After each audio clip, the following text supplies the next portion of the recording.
Dear Derry. So happy Sunday evening, everyone. Of course, those of you who are watching this on a non-Sunday evening, happy whatever time of day on whatever day it is that you're watching this thing. So I think it was yesterday. I was looking around on Twitter, and one of the guys that I follow, his Twitter name is Orennex, Orennex, with of course an @ sign in front of it because it's Twitter. He's a musician, really good musician. And this evening he was on the Evercast podcast doing a couple of songs that he wrote about EverQuest Next and PlanetSide and some other stuff. It's really good. Once the VOD goes up, you definitely ought to check it out because it's quite good. And just follow him because he's funny. And anyway, so if you look at his Twitter profile, in the background behind his avatar picture is this map. Now I am a huge fan of fantasy maps, and I have been for as long as I can remember, honestly. I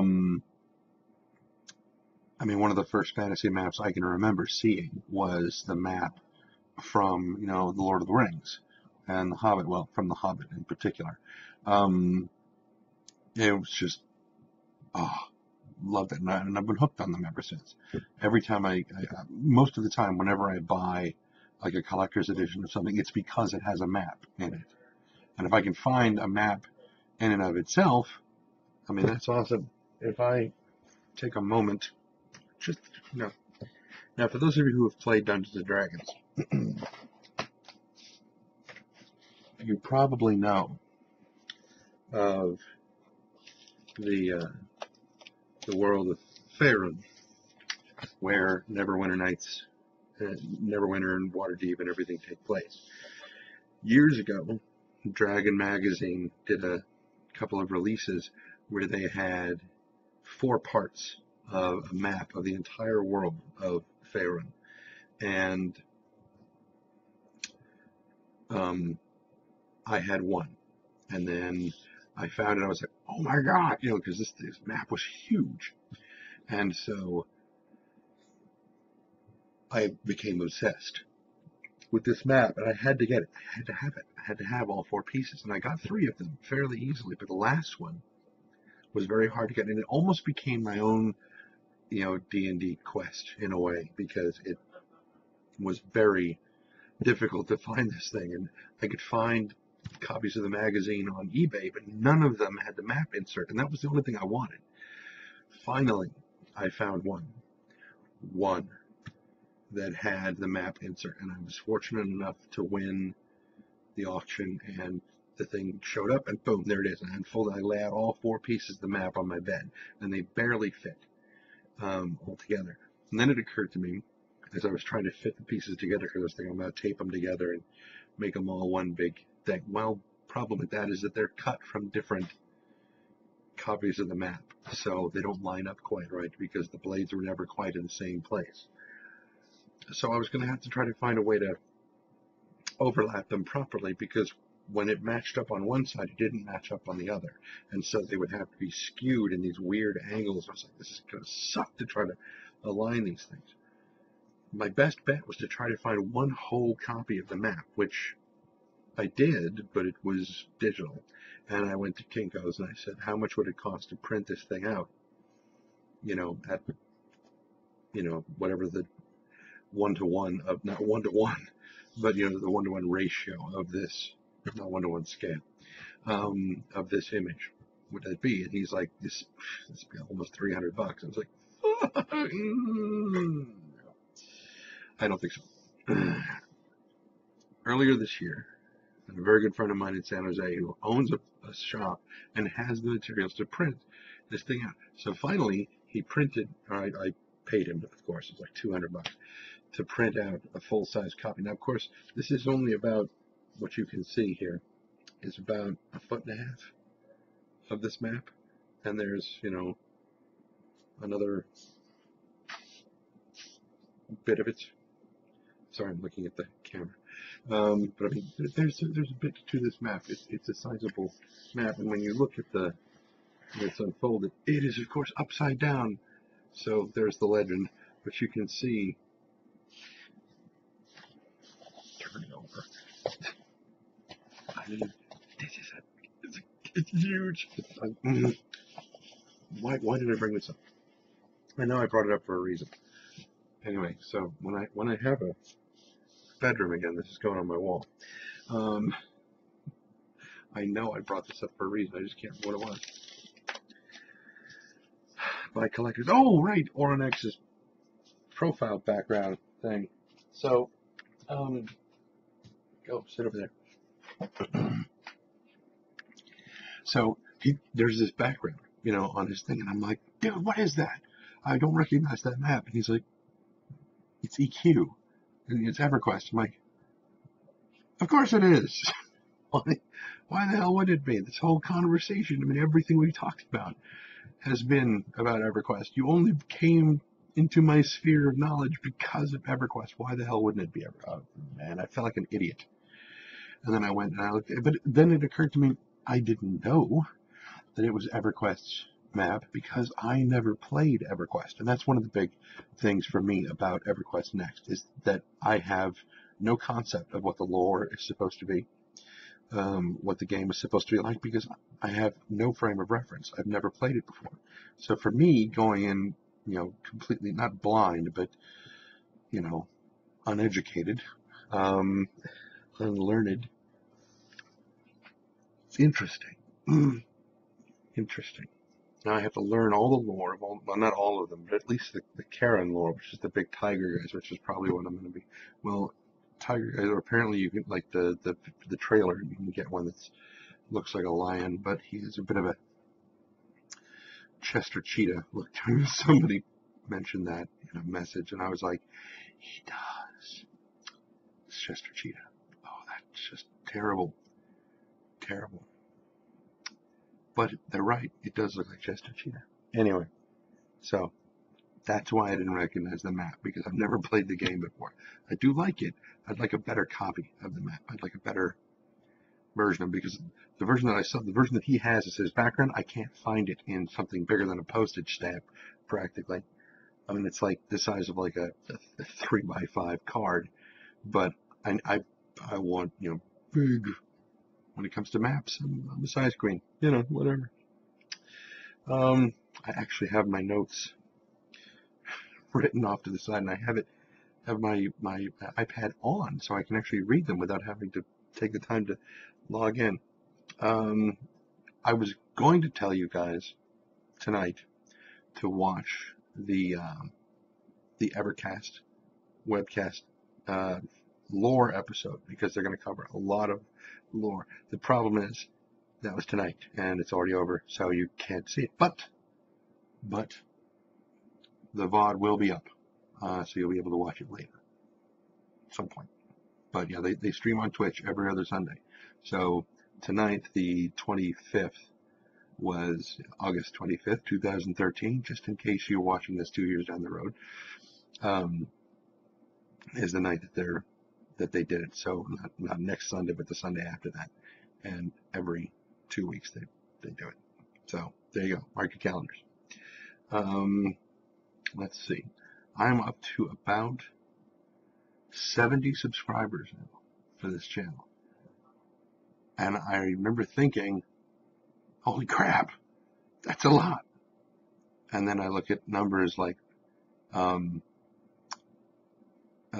if you go over to Dexterity Bonus, she's got like, that's one of Dodger's channels. She's got like 100 and some odd thousand. Like, oh.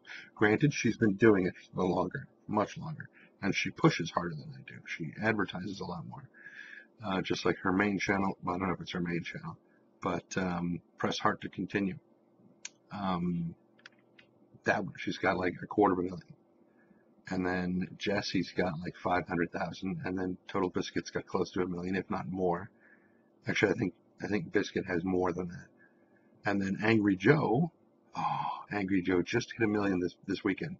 Congratulations to you, Joe. That is very well very impressive and very well deserved. Admittedly, when I first started watching your channel, I was like, oh my God, I can't stand this guy. This is driving me batshit.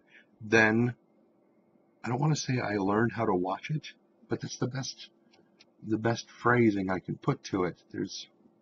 I guess I just have to be in the right mood, and I didn't understand that at the beginning. I don't have to be angry to watch him. I just have to be ready to see him, having a conniption fit as entertainment instead of, would you please just say whatever your message is and you don't have to scream it at me.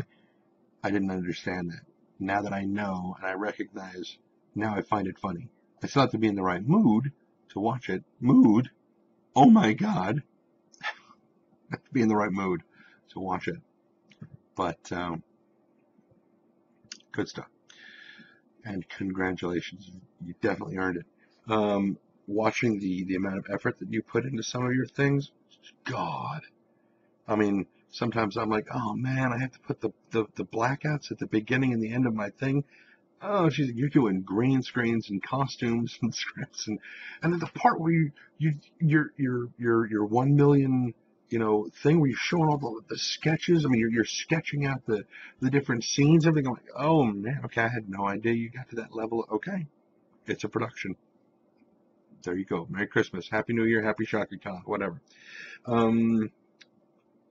I realized recently in my um,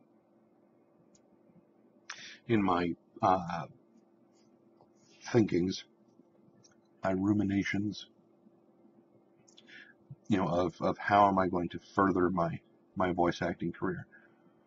What am I willing to do for my voice acting? Because I got to be willing to make sacrifices. I do recognize that. I always have recognized that. And I realized, well, before I left EA, I realized, I'm going to have to be prepared to, if somebody says, all right, yeah, we've got this gig for you, but you're going to have to move down to LA. I really don't want to move to LA. But I will if I have to. I mean, you got to go where the jobs are. And it's not that there aren't any jobs available in the area. If I have, a place where I can record with, genuine quiet, where I can produce a quality product, I can do it anywhere. It's not like phoning it in or something. As long as because I've got the gear. The only thing I'm missing is the environment. I just need some quiet place where I can record. And that's in this house very hard to find. Which is, I'm planning on moving anyway. I just need to find a place. So why limit myself to the Bay Area? Am I willing to move? Yeah, I think I am. Problem is, am I willing to move right now? I mean, willing, yes, but capable? Not really. Money's going to be very, very tight. I was looking through my unemployment documentation. It's going to be, I'm basically taking a $100 a week pay cut from what I was making at EA. For some reason, I remember the last time I was on unemployment, the last time when I got laid off from EA in 2010, I remember unemployment being more than it is right now. And it's entirely possible that they scaled back on it. I was like, oh, okay, I'm going to have to turn the dial down on every kind of frivolous spending if I expect to not only keep up with bills but get ahead of them and be able to. Because when I got my tax return, I was gonna get a new computer, and I was gonna get all my audio gear. I was going to completely upgrade my computer, and I was going to take whatever was left over and kind of sock it away and continue to add to it so that when it came time to move, I would be able to do that. Well, that plan didn't quite work out because car problems sort of reared their ugly heads over and over and over again, and they're still there because I since I brought my car back to the house from the tow yard, 2-3 weeks ago, I haven't moved it. So I'm going to have to be very careful with my spending. Now, LA is one place that I would consider moving. Like I said, I don't want to. I shouldn't say I don't like living in Southern California. I only lived there once before. And when I lived there, I had a job, but it wasn't, for me, crawling around in fiberglass insulation is not fun. I mean, yes, I was getting paid a decent amount of money to run, Category 5 network cable through the St. Jude MRI Center when they built that back in the mid-90s. And it was an interesting job. I definitely learned a lot. I wired half of their billing center backwards, but